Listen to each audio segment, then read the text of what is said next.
Entrei bem.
Boa noite, pessoal.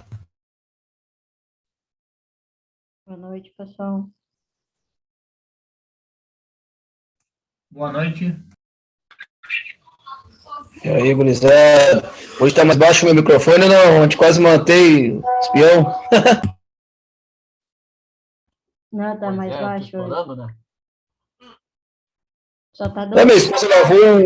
minha esposa lavou os fones na máquina. Eu acho que ele ficou rateando, acho que não sei o que aconteceu.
Boa noite, então, pessoal. Boa noite.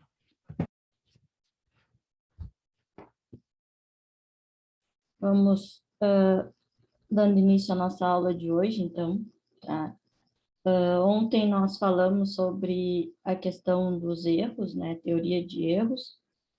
E hoje nós vamos começar a falar sobre a questão dos instrumentos, mais especificamente sobre de que maneiras a gente pode classificar os instrumentos. Depois, no decorrer da disciplina, a gente vai falar mais especificamente sobre, né?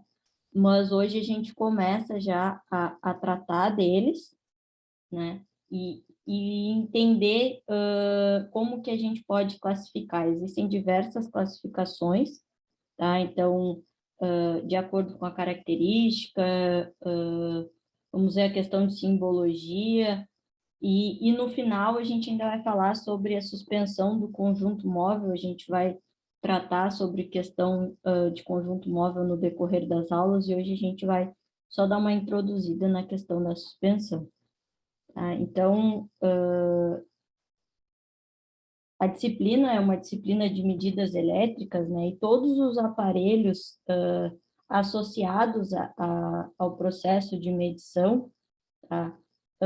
São instrumentos que vão fornecer alguma informação, alguma avaliação acerca da grandeza elétrica que a gente vai estar medindo, vai estar trabalhando, né? Então, seja uma corrente, uma tensão, frequência, independente de qual a grandeza, né? Nós vamos ter aparelhos e instrumentos que vão nos fornecer informações acerca dela, tá? Então, esses aparelhos, eles possuem os mais diversos princípios de funcionamento, muitos deles apresentam uma maneira meio genérica, né? E aí só altera alguns detalhes, isso varia, por exemplo, questão de um multímetro, um perímetro, um voltímetro, eles têm um princípio de funcionamento parecido, tá? Mas quando a gente fala de um cosfímetro, fala de um frequencímetro, a gente já tem algumas outras características, né? Mas o que importa é que todos esses fenômenos físicos, eles conseguem, né, nos prover informação de qualquer grandeza elétrica, né? Então, vários desses efeitos físicos, eles são aplicáveis, né? Então, questão de força eletromagnética, força eletrostática, efeito Joule, efeito termoelétrico, de temperatura na resistência, dentre outros, né? Então, são uma série de efeitos e de princípios que, aplicados a um instrumento, vão nos retornar a informação que a gente deseja estar medindo, né?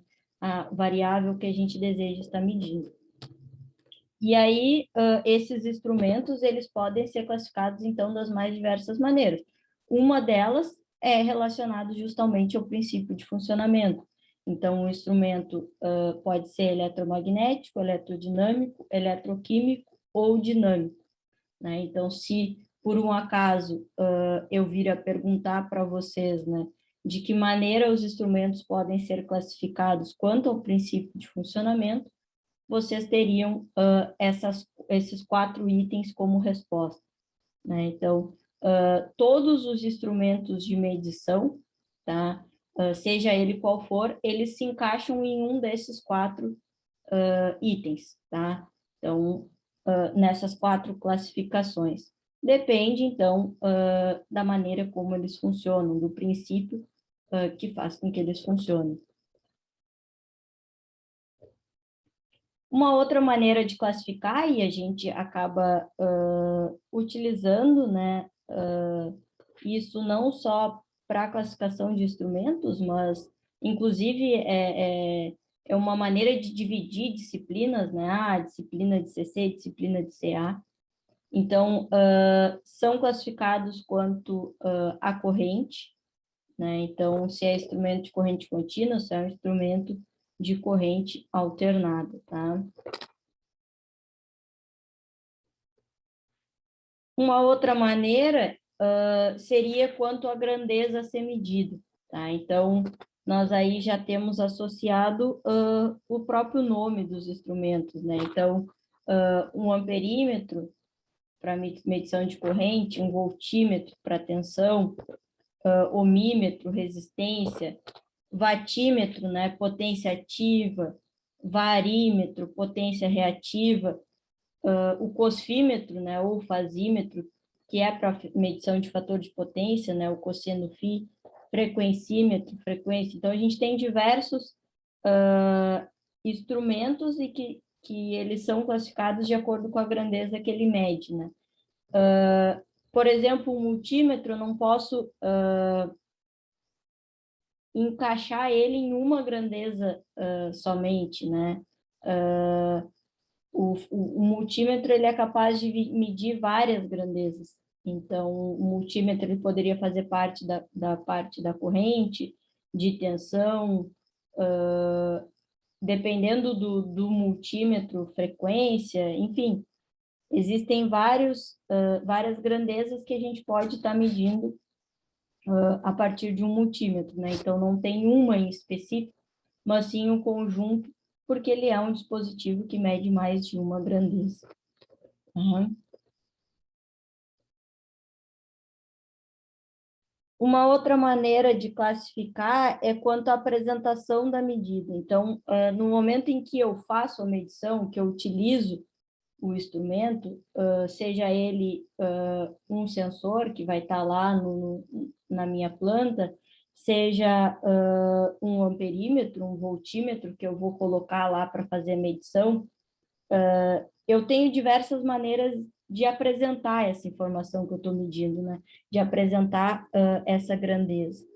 Pode se tratar de um instrumento indicador, né? Então, que é aquele instrumento que vai me fornecer a informação no instante em que eu estou fazendo a medição, né? E aí, no próximo instante, ele já perdeu essa informação, então ele não armazena esse dado, ele simplesmente só indica, né? Que é o caso do amperímetro, do multímetro, eu vou ali, coloco para a medição da tensão, da corrente, faço a medição, ele é um instrumento indicador. No momento em que eu retiro a ponteira e faço uma nova medição, a informação anterior ela foi perdida. Tá? Então, esse é um instrumento indicador. Tá? Já o instrumento registrador, tá? Além de apresentar a informação no instante em que eu estou fazendo efetivamente a medição, ela é registrada, né, armazenada, de modo que no momento em que eu retirar o ponteiro e fazer uma nova medição, eu não perco a informação anterior.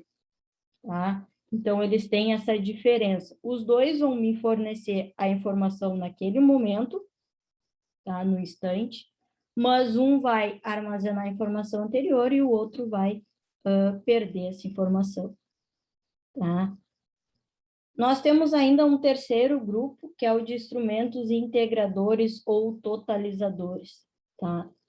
Que além de fazer a medição naquele momento, eu vou sempre integrando, né? O que seria integrar? Seria acumular, né? Acrescentar. Então, eu vou medir agora e achei um valor de 5 amperes. Medir daqui a pouco e achei um valor de 6, ele vai me apresentar o valor de 11. Por quê? Porque ele acumulou o valor anterior. Tá? Então, por exemplo, um contador, né? Ele é um dispositivo integrador ou totalizador, porque ele sempre pega a última informação, soma com a informação atual e me retorna a soma da informação. Tá? Então, são esses 3 grandes grupos, né, de instrumentos que a gente pode estar classificando de acordo, então, com a maneira como ele me apresenta a medida.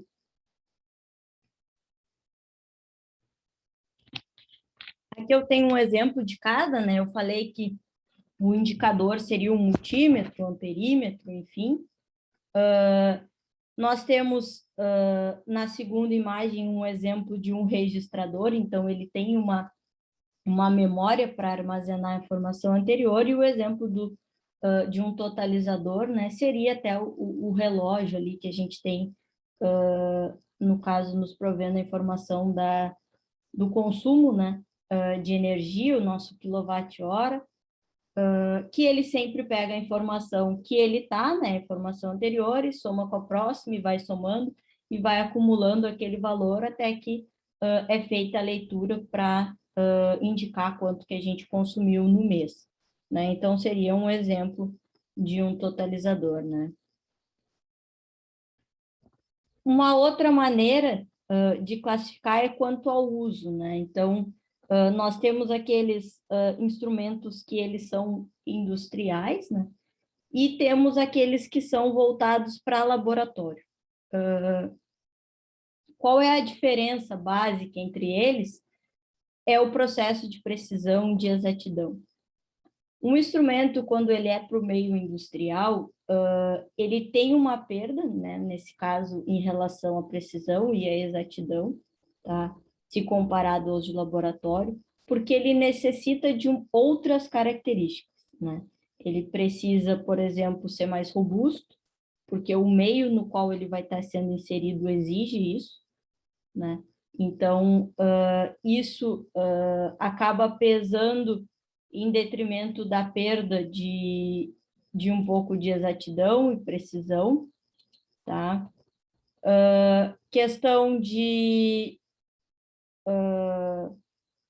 consumo, efetivamente, de lidar com o equipamento, tudo isso são características que são adaptadas no instrumento para o meio industrial.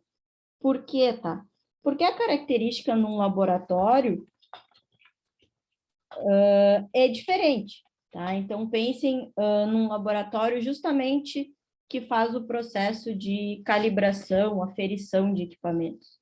Ele é um ambiente totalmente controlado, tá? Então, se controla efetivamente tudo, temperatura, umidade, pressão, tudo ali tem que ser controlado para que se possa garantir, então, as condições necessárias daquele equipamento. Então, o processo de calibração dele.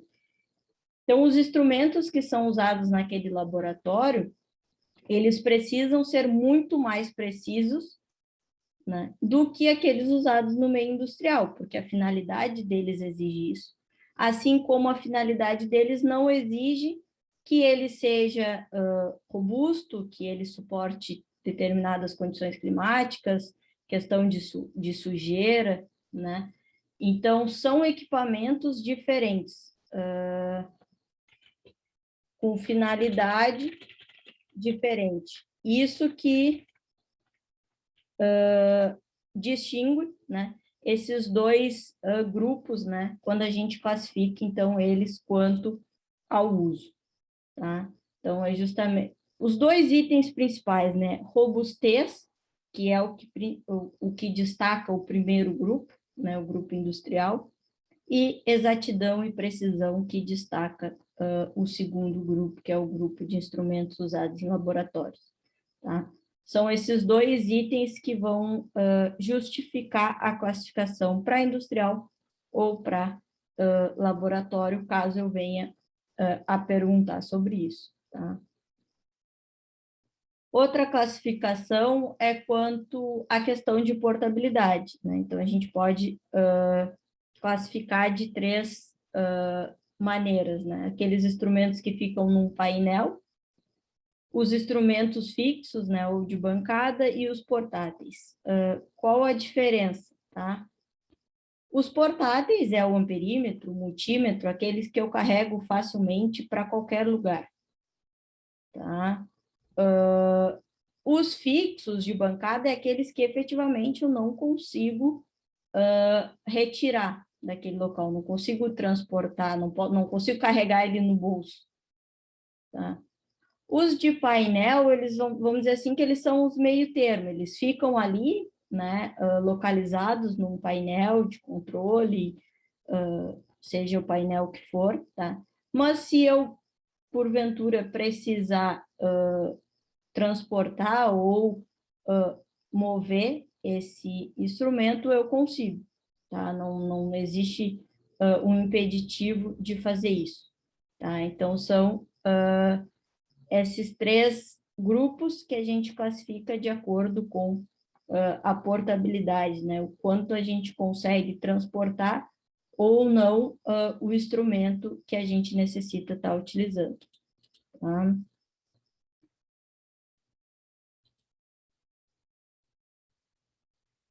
Uma outra maneira é quanto à apresentação dos resultados, né? A gente, isso é uma coisa que se fala, né? A gente tem essa ideia da diferença do analógico para o digital, né? Isso é um assunto que, com o passar do tempo, foi ganhando muito enfoque até na questão básica, né? Dos canais de de TV aí tem essa diferença, né? Então, é uma outra maneira de classificar. A questão, por exemplo, do multímetro, eu tenho o analógico, eu tenho o digital, tá? Eu tenho duas opções de instrumento. Eu tenho o perímetro analógico, eu tenho o perímetro digital. Então, alguns instrumentos, eles nos provêm os dois tipos, tá? Eu posso encontrar tanto analógico quanto digital. Outros não. Outros só têm, se encaixam em um dos grupos, né? A questão digital, então, está associada ao display, né? A apresentação do número ali, né? Então, eu tenho o retorno de um número. O problema do digital está associado à resolução. Por quê? Porque eu tenho um limite ali que eu consigo mostrar. Até comentei na aula de ontem sobre isso. Então, são 2 casas depois da vírgula, são 3 casas depois da vírgula. Eu tenho esse erro ali de arredondamento que é feito, né? Trazendo para o que a gente falou na aula de ontem, que está associado ao instrumento. Um instrumento tem maior resolução, o outro tem menor resolução, mas está associado ao limite de informação que o instrumento consegue me retornar. Tá? Já o analógico, eu tenho a questão do ponteiro. Tá? Então, eu não tenho um valor imediato no momento da medição, eu preciso interpretar o que está ali, eu preciso ver onde que o ponteiro se encontra.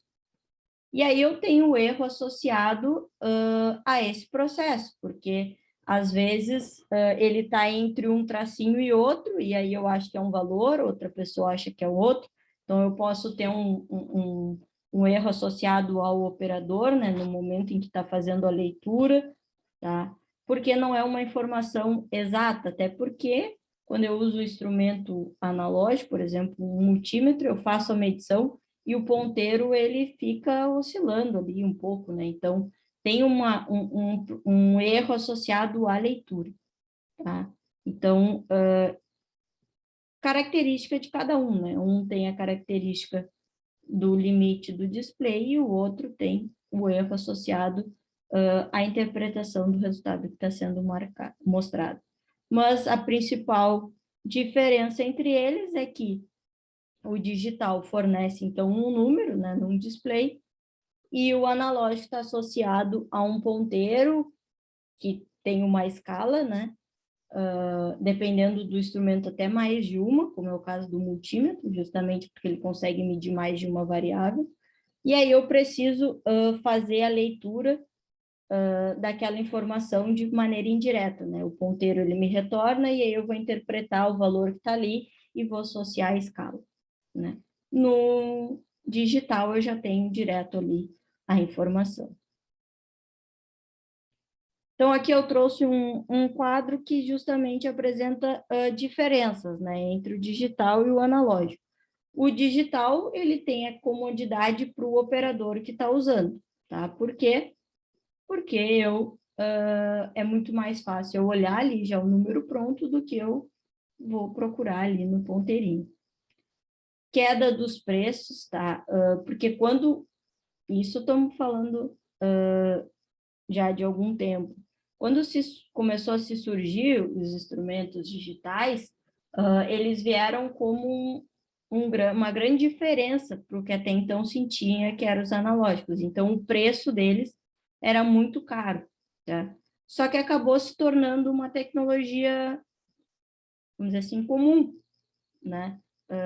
Muito mais fácil de ser encontrada. E aí isso teve que fazer com que baixasse o preço, né? Porque começou a surgir concorrência e vai baixando o preço e também porque foram encontrando maneiras de diminuir o valor, né? A tecnologia ela vai fazendo com que isso aconteça.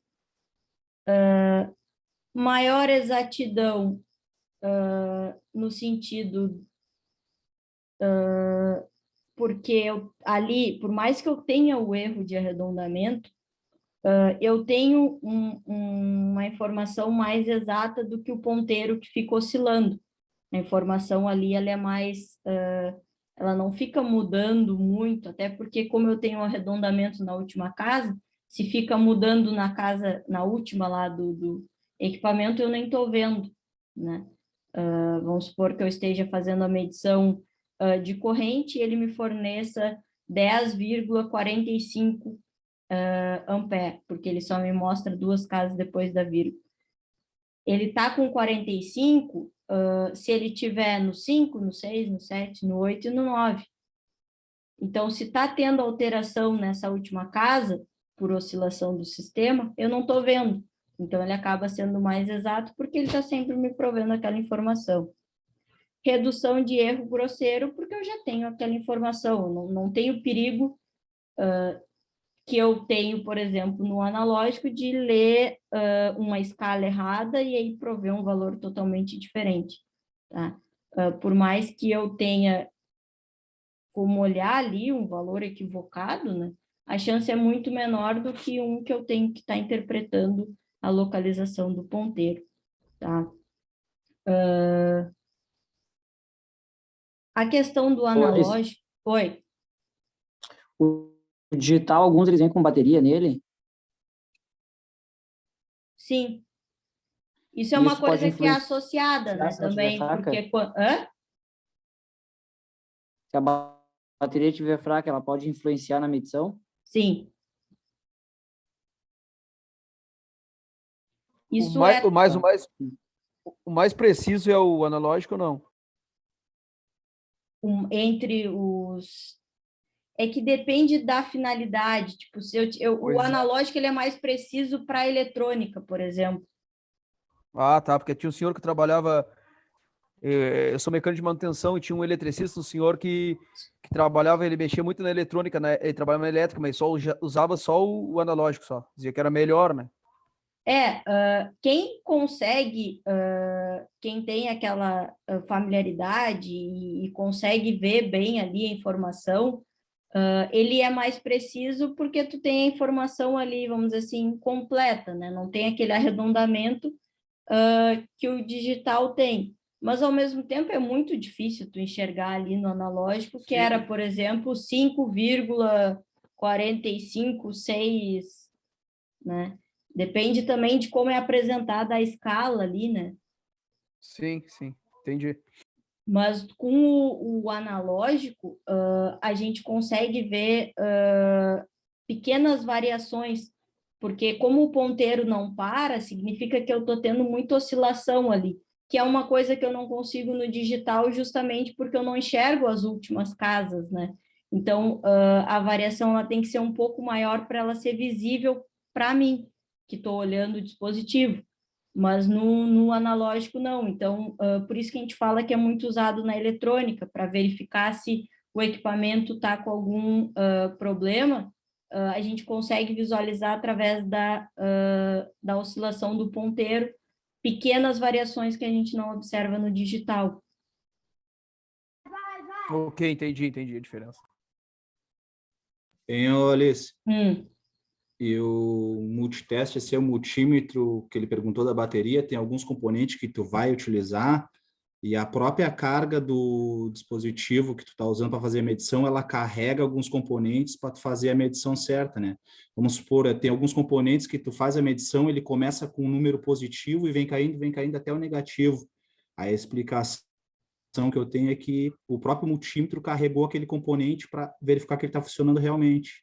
Uhum.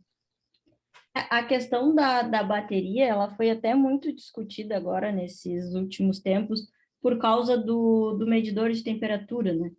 Que a gente chega no supermercado e aí eles vão fazer a aferição da temperatura. Só que é o mesmo instrumento que vai sendo usado. E aí, conforme vai passando o tempo e a gente vai perdendo a carga do dispositivo, ele vai perdendo um pouco de precisão, ele não tem aquela capacidade toda. É a mesma coisa que tu ter uma luminariazinha de LED que é com bateria. Conforme vai passando o tempo, a potência dela vai diminuindo. Por quê? Porque está associada a uma bateria. Se diminuiu a potência da pilha, que é o que está provendo, né, a energia para ali, a gente acaba perdendo, no caso, o fluxo luminoso, e no caso de um equipamento que está fazendo a medição, acaba perdendo um pouco de precisão, né? Então, teve um pouco dessa discussão de qual o tempo que poderia estar sendo usado, né, para garantir que eu vou chegar ali e ele vai aferir a temperatura correta, porque a pessoa passa o dia inteiro ali com o mesmo instrumento.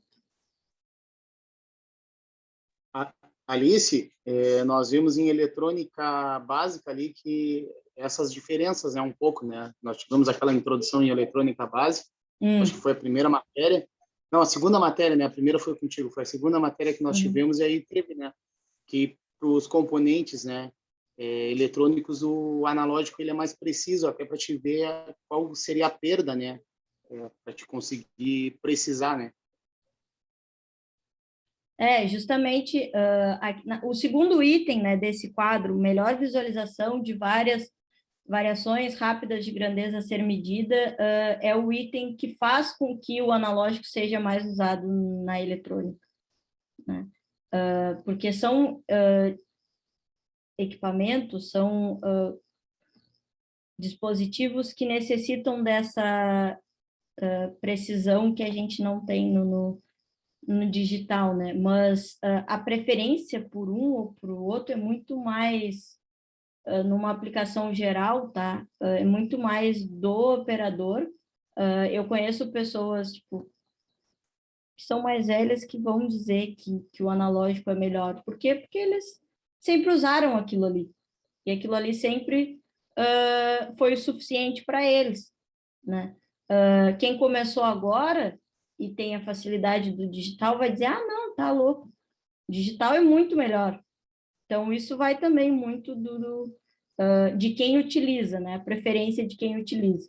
Mas, dependendo da aplicação, a preferência tem que ficar em segundo plano, tem que ver qual que melhor atende aquela finalidade. Se vocês forem trabalhar com eletrônica, eu vou dizer que, para a maioria dos casos, o analógico é o mais indicado para eletrônica, tá? Mas uma medição de tensão, de corrente, aquela medição mais básica do dia a dia, o digital é muito mais prático.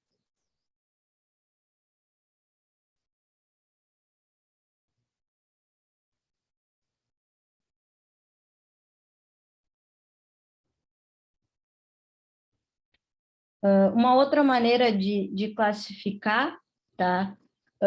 É quanto ao princípio físico, tá? Que até físico, não é físico,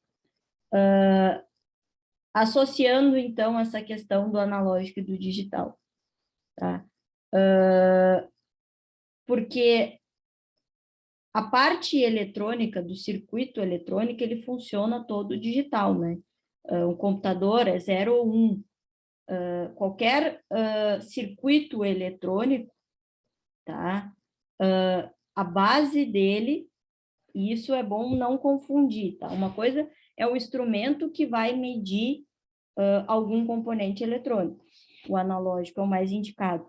Mas o princípio básico de um circuito eletrônico, tá, é regido por digital. Então, a questão do 0 e 1 é o que faz o celular funcionar, é o que faz o computador funcionar, tá? É o que faz, inclusive, um instrumento digital funcionar. Já a outra face, né, a parte da classificação que a gente vai ver nessa disciplina, questão do ferro móvel, bobina móvel, questão de indução, né, instrumentos para isso, eles têm um princípio analógico, tá? Eles não têm aquela questão do certo ou errado, do 0 ou 1, do verdadeiro ou falso que o digital tem. Eu tenho, a gente vai ver isso, fenômenos que acontecem no ferro móvel, fenômenos que acontecem no bobina móvel, que estão associados à parte analógica, que eu consigo ter mais de uma informação, tá? E não só 2 informações, 2 estados, como eu tenho no digital, tá? Mas uma coisa é o princípio de funcionamento daquele circuito, daquele componente. Outra coisa é como eu vou fazer a medição daquilo, tá? Então, a gente viu, e teriam outras, tá? Eu trouxe algumas, e teriam algumas outras maneiras de classificar os instrumentos. Então, um mesmo instrumento, ele faz parte de mais de um grupo, tá? Se eu pegar o amperímetro, ele vai fazer parte de 3, 4, 5 grupos, tá? Porque ele se encaixa, as suas características se encaixam em vários, tá? E aí, como que eu faço essa identificação do que é aquele instrumento, né? Então, entra a questão da simbologia. Essa simbologia, além de fazer a identificação do instrumento, ela acaba garantindo uma segurança pro equipamento, para eu saber o que eu estou usando, o que eu estou medindo, e também para o operador, tá?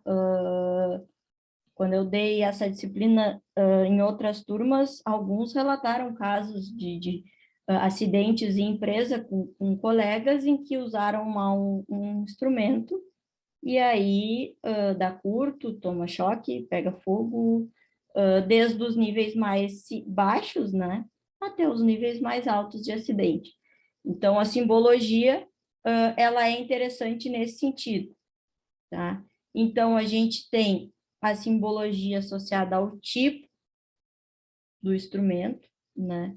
Então, que a gente citou ali, questão do ferro móvel, bobina móvel, eletrodinâmico, tá? Aqui eu trouxe algumas simbologias.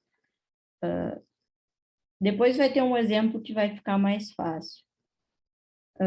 Questão da tensão de isolação ou tensão de prova, né? O que seria isso? Seria aquele valor máximo de tensão que o instrumento ele pode receber na sua parte interna, tá? E na parte externa. Então, são essas estrelinhas e com um número dentro que associa. Então, 1 kV, 2 kV, 3, tá? A questão da posição, tá? Então, se ele está montado na posição vertical, se ele está na posição horizontal, se ele está com uma inclinação e de quanto é essa inclinação, isso é para identificar principalmente num painel, tá? Onde que ele se encontra, tá? A questão da classe de exatidão, tá? Então, aqui a gente fala de erro, que a gente falou na aula de ontem, né? Que ele fornece o erro admissível em porcentagem entre o valor indicado pelo instrumento e o valor real, que a gente falou na aula de ontem, né? Então, aqui tem um exemplo, por exemplo, um amperímetro que ele tem uma classe de exatidão de 0,5 e ele pode medir de 0 a 200 miliamperes, tá? Qual é o erro máximo admissível associado a esse instrumento? Então, o que eu faço? Eu pego esse valor da classe, o 0,5, multiplico pelo valor máximo que ele pode me mostrar e divido por 100, né? Porque eu estou associando porcentagem e aí eu retorno que ele pode ter uma variação de 1 miliampere, ou seja, né? Eu posso apresentar, tipo, 200 miliampere e, na verdade, ser 201 miliampere, tá? Porque ele pode ter esse erro máximo admissível aí associado a ele, certo? Então, aqui tem alguns exemplos, né? Quanto menor esse valor, essa classe, então 0,1, 0,2, maior é a precisão do meu instrumento, né? Quanto maior o número, daí menor é a precisão, tá? A questão da unidade de medida, porque, por exemplo, se eu tiver só a indicação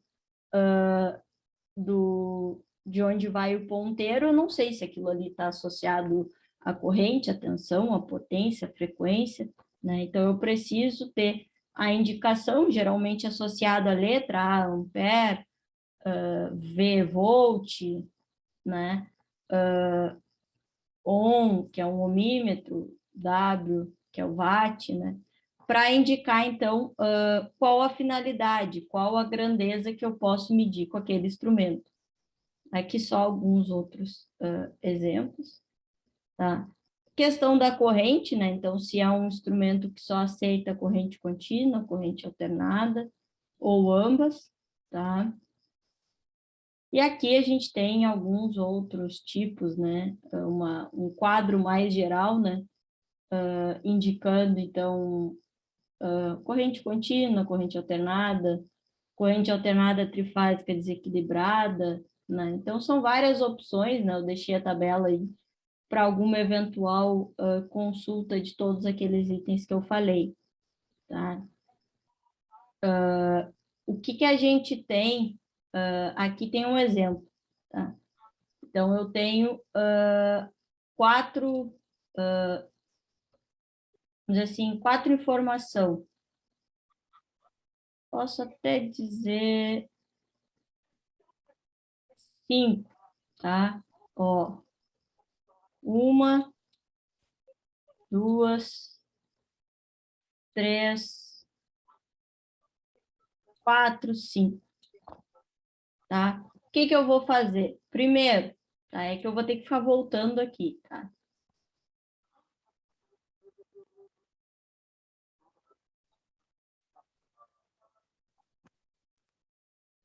Ó, primeiro, ferro móvel, tá? Só tenho que colocar ferro móvel porque não tem o outro desenho junto, então não tem que fazer distinção.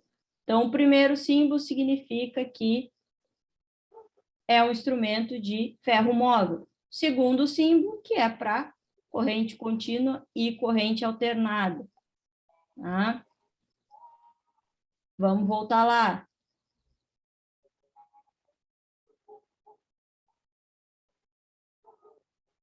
Cadê? Acho que está na tabela aqui. Eu ia fazer o recorte e esqueci. A estrelinha, tá? Quando eu tenho um número, eu vou associar a tensão. Então, tensão de ensaio ou tensão de isolação, tá? Tensão de prova, enfim. Qual o valor? Bom, então eu tenho 2 quilovolts, tá? A questão da posição,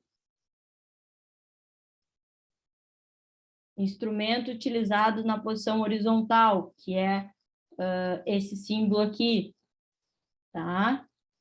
E, por último, a informação do valor. Então, ele tem uma classe, tem um 1 ali, significa que ele tem uma classe de exatidão, passei, igual a 1. Tá? Então, esses itens, eles têm que vir junto com o instrumento, talvez alguns de vocês já tenham visto algum desses símbolos, né? Não precisa vir todos, isso é qual símbolo realmente faz diferença, né, de se saber para aquele instrumento. Tá?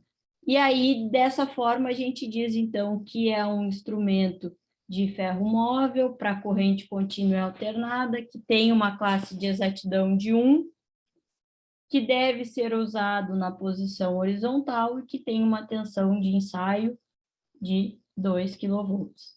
Essas informações vêm na planta ou geralmente no aparelho? No aparelho. No aparelho. Todas elas vêm todas as que são necessárias, né, vêm no manual. As mais importantes têm que vir no instrumento. Né? Por exemplo, se de jeito nenhum o instrumento puder ser montado na posição vertical, então tem que ser indicado ali que o símbolo do horizontal, tá? Porque se eu ligar de outra maneira, eu posso ter algum dano ao equipamento. Clarice, Na lista eu vi que ali em cima da corrente alternada e contínua tem o númerozinho 2, e aí não tem o que muda nessa situação, no caso. Na lista, que eu não lembro a lista de vocês, deixa eu até abrir aqui É. para Em cima do corrente ver. alternada e contínua ali tem o número 2. Deixa eu, que aí eu já tinha. Em cima. Ah, no exercício 7, que tem para vocês justamente descreverem o Isso, ali no o amperímetro. instrumento. Sempre que tem esse númerozinho, tá? Ele está associado à classe de exatidão. É que eu posso ter ele, que nem eu tenho aqui na posição, eu posso ter ele solto do lado, eu posso ter ele em cima da corrente, mas está associado, o número solto está associado à classe de exatidão. Beleza, entendi. Tipo, se E eu aí eu quisesse, olhei... por exemplo, aqui colocar o 1, ou colocar o 1 aqui do lado, tá? Esse número solto, ele está associado à classe de exatidão. Entendi, que aí eu olhei, no caso, nesse teu slide aí, e aí tá o número 1 em cima do outro. Uhum. Daí eu fiquei... Mas beleza, entendi. É até um exemplo bem parecido com o que tá aqui, na verdade. Ele só tem uma informação a mais, né? Porque aqui eu não estou dizendo o que eu estou medindo, né? E lá eu tenho essa indicação.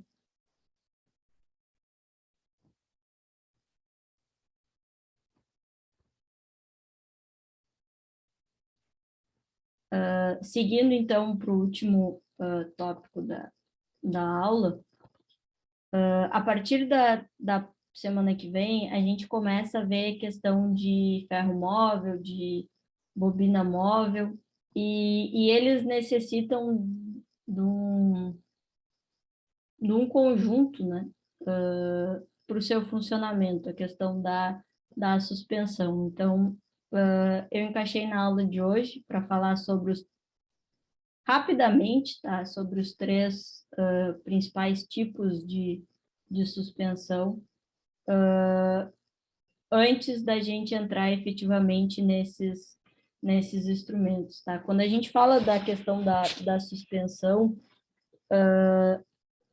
tem a questão, a ideia, tá? Ela é a mesma de um conjunto de suspensão de um veículo, tá? Que é justamente não fazer, por exemplo, com que o carro fique batendo. A ideia da suspensão de um conjunto móvel é justamente não fazer com que o ponteiro fique se mexendo que nem um louco, tá? Claro que, considerando as proporções da suspensão de um conjunto móvel com a suspensão de um carro, mas a gente pode fazer esse paralelo aí, tá? E ele é um assunto extremamente importante num instrumento analógico, né? Que a gente vai estar falando no decorrer da disciplina. Para que eu consiga fazer o ponteiro se mexer sem nenhum atrito, ou com o mínimo de atrito possível, porque sem nenhum a gente sabe que é difícil, tá?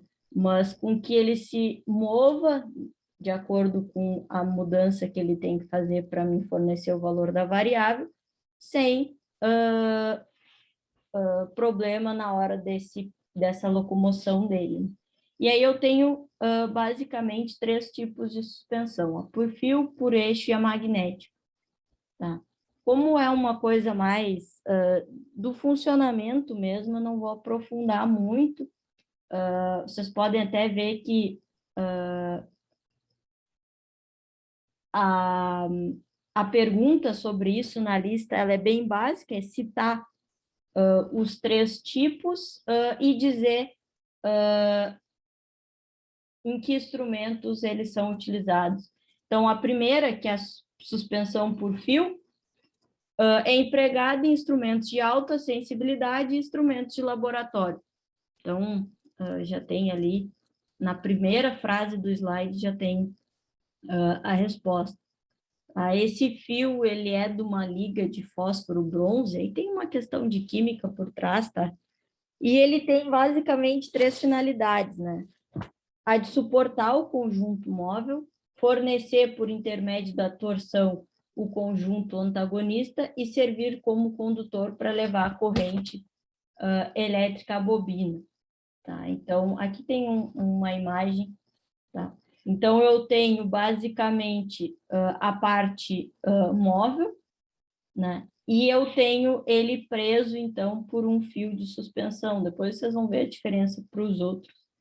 E aí, conforme ele faz essa movimentação, né, da parte inferior, que é feita pela mola, eu tenho o fio fazendo essa tensão mecânica aí para essa movimentação, tá? Que é o que muda em cada um dos tipos, tá?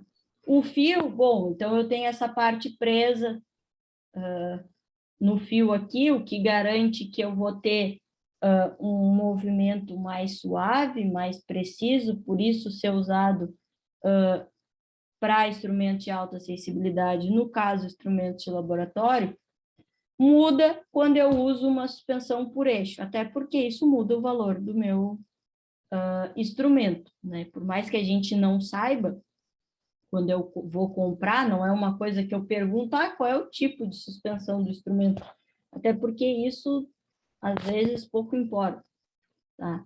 Mas, quando a gente fala de instrumentos de laboratório, todos esses itens são avaliados, tá? Então, esses laboratórios de alta precisão e que tem que estar com todos os itens ok de metro, para estar fazendo calibração, enfim, por isso esse processo de calibração é tão caro também. Esses itens, eles importam, tá? Já a parte da suspensão por eixo, então eu tenho os 2 lados do conjunto móvel sendo fixos, né? Sendo ligados, né, a eixos, tá? Esse instrumento, ele recebe o nome de pivô, tá? Esse eixo, ele é de aço, e eu não sei se para vocês na foto dá para ver, tá? Porque, até porque alguns olham pelo celular. Mas o eixo, olha, eu sou muito ruim em desenho.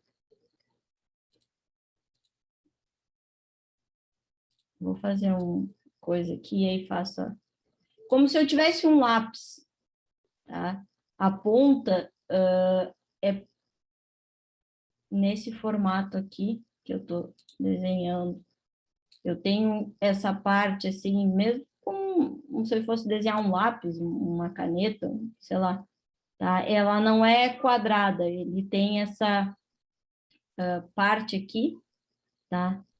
E essa parte aqui, essa pontinha aqui, são 2 apoios, então, tanto em cima quanto embaixo, né? Que são ou de rubi ou de safira sintética, tá? O que deixa também caro o instrumento, tá? Porque é pequenininha ali a parte do apoio, mas ele tem que ser de rubi ou de safira, tá? Uma questão que ele pode ser diferente desse aqui, tá? Que só pode ser instalado na vertical, tá? Esse tipo de suspensão por eixo eu consigo ter a instalação dele tanto na horizontal quanto na vertical, tá? O do instrumento que tem esse tipo de suspensão, tá? Então, isso, mas não é assim, eu escolhi, tá? O instrumento, ele já vem com isso, uma suspensão para usar na vertical, uma suspensão para usar na horizontal. E aí eu vou ter que usar ele na posição que indica, tá? Mas é possível ter equipamentos nessas 2 posições, tá? Porque o eixo permite isso. Já a suspensão magnética, ela é utilizada nos instrumentos de eixo vertical, tá? Eu tenho, aqui depois eu mostro a foto, então como eu tenho essa questão magnética, eu tenho que ter ímã, porque eu tenho que gerar esse campo magnético, né? Sempre que eu falo de alguma coisa magnética, eu preciso de alguma coisa que gere um campo, né? Então, nesse caso, é gerado por 2 pequenos ímãs, tá? Ele vai ser preso ao eixo do conjunto móvel e o outro à carcaça do instrumento, né? E aí, como eu tenho associado o ímã, eu posso ter tanto o processo de repulsão quanto de atração, né? Isso funciona para muita coisa na física. Repulsão, mesma polaridade, mesmo sinal, se repele. Atração, polaridades diferentes, sinais diferentes se atraem. Então, aqui eu tenho essa questão, né? Eu tenho esses 2 ímãs, aqui eu tenho um, aqui eu tenho o outro, e é esse ímã que vai fazer, então, esse conjunto móvel a se mover, né? Diminuir o atrito e controlar essa movimentação desse conjunto móvel aqui. Bom, esses ímãs aqui são iguais, têm a mesma polaridade, então no movimento, esse aqui vai para lá e esse vem para cá. São de polaridades contrárias, no movimento eles vão se aproximar, tá? Como funciona quando eu tenho questão de mesmo sinal ou sinal contrário, né? E que leva a frase os opostos se atraem justamente por isso, né? Mais e menos, positivo e negativo, nós temos esse processo de atração, tá? Então, suspensão magnética, instrumentos de eixo vertical. Suspensão por eixo, instrumentos na horizontal e na vertical. E suspensão por fio em instrumentos de alta sensibilidade de laboratório, tá? Isso é o que difere qual tipo de suspensão usar para cada instrumento, qual a finalidade dele. Porque o mais simples, tá? Por mais que use questão de rubi e coisa, é o de eixo. Por quê? Porque ele tem eixo dos 2 lados, ele permite que eu use nas 2 posições, o que eu não consigo com os outros, tá? Depois da suspensão por eixo, o magnético é o mais encontrado no caso de instrumento vertical, tá? E o por fio, bom, aí é só para dispositivos e instrumentos mais específicos e que exigem um algo a mais, né? Exigem um gasto um pouco maior, inclusive com a questão da suspensão, tá? A gente vai falar mais sobre essas questões de funcionamento desses instrumentos nas próximas aulas, quando a gente falar sobre bobina móvel, ferro móvel, nas próximas aulas, e for falando especificamente de vários instrumentos no decorrer da disciplina, tá? Alguma pergunta? Eu acabei Tranquilo. agora no final até dando a resposta, né, dos exercícios da lista. Acho que o Matheus ia falar.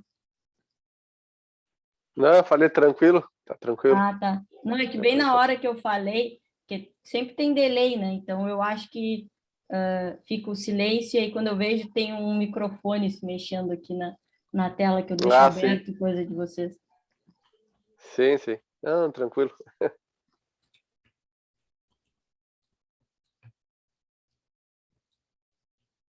Eu vou mandar já agora, tá? Para quem quiser fazer os exercícios. Espera aí, deixa eu achar só o grupo de vocês.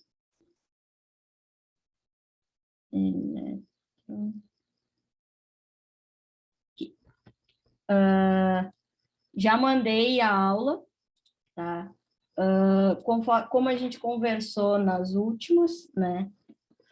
Eu faço a chamada, tá? E quem quiser tirar dúvidas dos exercícios, fica à vontade, tá? Quem quiser aproveitar para fazer os exercícios também, não tem problema, tá?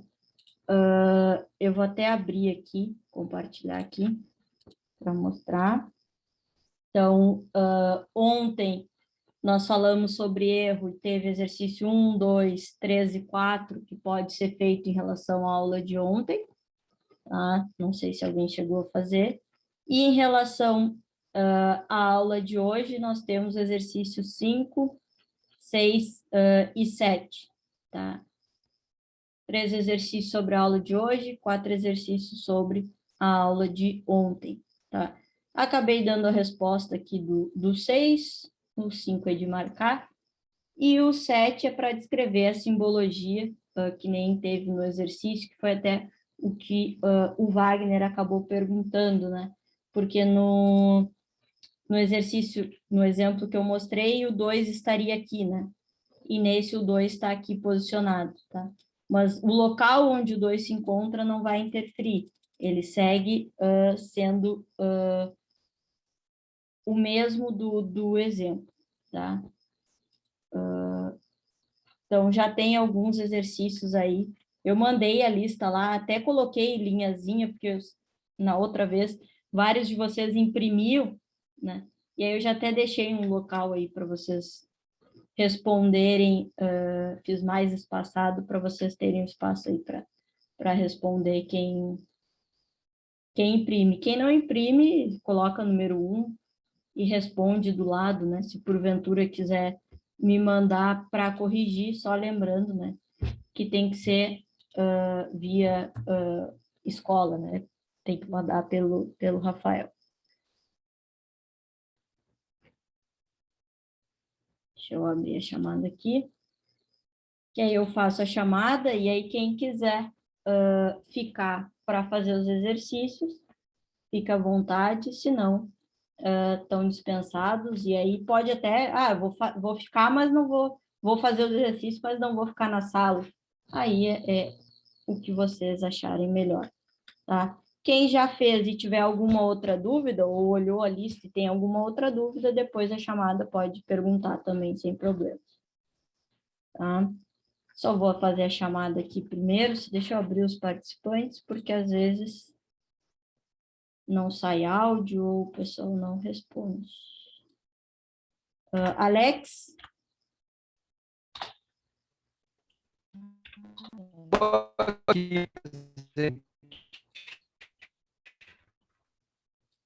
Christopher, perguntou se eu mandei a lista no grupo. Sim, eu mandei a lista no grupo ontem. Essa lista de exercícios está lá no grupo. Eu mandei ontem já. Carlos? Presente. Christopher acabou de perguntar.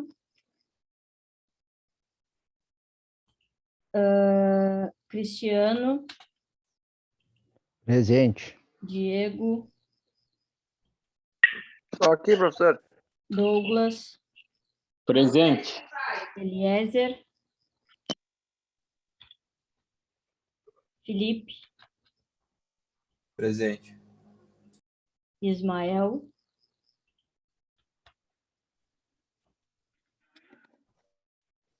Israel? Leonardo? Presente. Lucas? Michael? Presente. Marcos Daniel? Aqui. Matheus Pinho? Presente. Matheus Melo? Presente. Patrick? Presente, Alice. Tiago Rous? Presente. Tiago Borges? Tiago Oliveira e Wagner. Aqui. Então, pessoal, agora é assim, ó, a chamada ela foi feita. Quem não quiser ficar e quiser resolver a lista depois, enfim, quem quiser aproveitar para tirar alguma dúvida, né, ou resolver algum exercício, eu posso deixar compartilhado aqui a lista para vocês, tá? Fica a critério de vocês. Se todo mundo sair, eu encerro a gravação. Se tiver alguém aí que tem perguntas, aproveitem para tirar as dúvidas. Alice, Hum. eu queria aqui só tirar uma dúvida do exercício 2 contigo aqui, ó. A linha de marcar e é só uma opção, né? O exercício, sim. Ele é tanto defeito do instrumento de medida, como ele é utilizado e pelo observador, no caso. Uhum. Ah, tá. É uma delas só. Tá, Uhum. tranquilo. Era Sim, só essa uma minha delas. dúvida. Obrigado, Alice. De nada.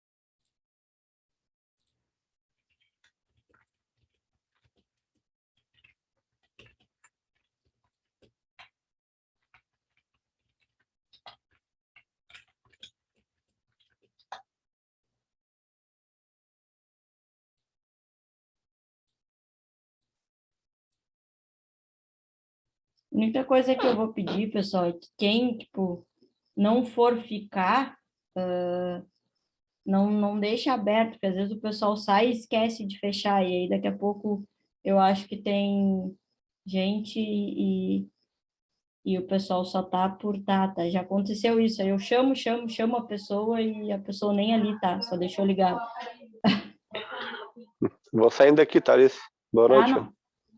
Como a ideia é sempre dar o tempo para vocês fazerem os exercícios no final de cada aula e tirarem as suas dúvidas, já que a gente não vai ter uma aula específica para a lista, né?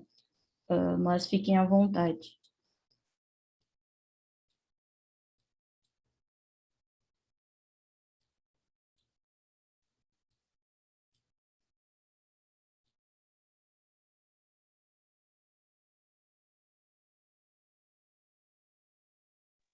Alice, assim, ó, uma das grandes dificuldades, assim, claro, no meu caso, né, que eu não trabalho na área, né, então eu não trabalho na área elétrica, assim, né, então é novo, né, Sim. Tudo é novo. Trabalho na indústria, mas não nessa área elétrica, então tudo é novo, né, os equipamentos, os nomes dos componentes, a forma correta de usar, tudo isso que nós estamos aprendendo agora, né, então até as nomenclaturas, simbologia, né? Alguns dos colegas eles já trabalham na área, né? Então, para mim mesmo, eu tenho que, às vezes, prestar atenção na aula, escutar de novo. Agora mesmo, eu vou depois sentar, vou fazer a lista, né? Mas eu nem fiz ainda, eu vou fazer a lista, assim, né? E então essa é a dificuldade, né? Muitas vezes tu vai falar em um nome assim, a gente fica catando, como se diz assim, né? Pescando no ar para ver o que é. Sim. Mas sempre que tiver alguma outra dúvida, alguma coisa, não tem problema interromper e pedir para falar, porque às vezes a dúvida é a mesma de outras pessoas, só que ninguém quer falar, né? Ninguém quer perguntar. Isso eu digo que é uma das dificuldades da aula online nesse sentido, né? Porque no presencial tu enxerga, às vezes, pela cara da pessoa que ela está meio perdida. Mas no presencial, aqui com a questão da câmera, eu até nem consigo, mesmo que estejam todos com a câmera ligada, que não é o que acontece, eu não consigo, ao mesmo tempo, dar aula, cuidar se está entrando alguém, ou se alguém vai falar, olhar as reações de vocês, e isso é uma das coisas, mas não tem problema perguntar ou manda a dúvida para o e-mail, para o WhatsApp do Rafael, e ele repassa, e aí eu te respondo também, não tem problema nenhum. Não, sem problema, Alice, sem problema. Não, tô indo, eu tô aprendendo. É que eu quero, a intenção do curso é aprender, né? Não é só passar, né? É importante. Não é a mesma de todo mundo, né? Tu sabe que não é bem assim que... Não, claro, para mim o diploma é muito importante, né? O canudo, como a gente diz, é muito importante para mim crescer na empresa, mas eu quero pelo menos chegar com um pouco de bagagem, né? Um pouco de com certeza. Conhecimento. Alice, eu não vou tomar teu tempo, eu vou fechar aqui. Tranquilo. Não, até para te aproveitar, como eu não estou fazendo a lista agora, eu vou me sentar depois, ou amanhã eu vou ter que me sentar e vou fazer a lista, vou ficar te prendendo aí. A ideia é efetivamente essa, é pegar e deixar esse tempo para quem realmente quer tirar dúvida. Então, de repente, amanhã tu vai fazer, e aí segunda-feira, quando eu der esse tempo, tu vai ter dúvida para tirar, justamente para a gente aproveitar esse tempo da aula, né? Isso, eu vou fazer, então, segunda-feira eu tiro as dúvidas contigo, tá? Bom final de semana para ti. Tranquilo. Bom final de semana. Obrigado, tchau.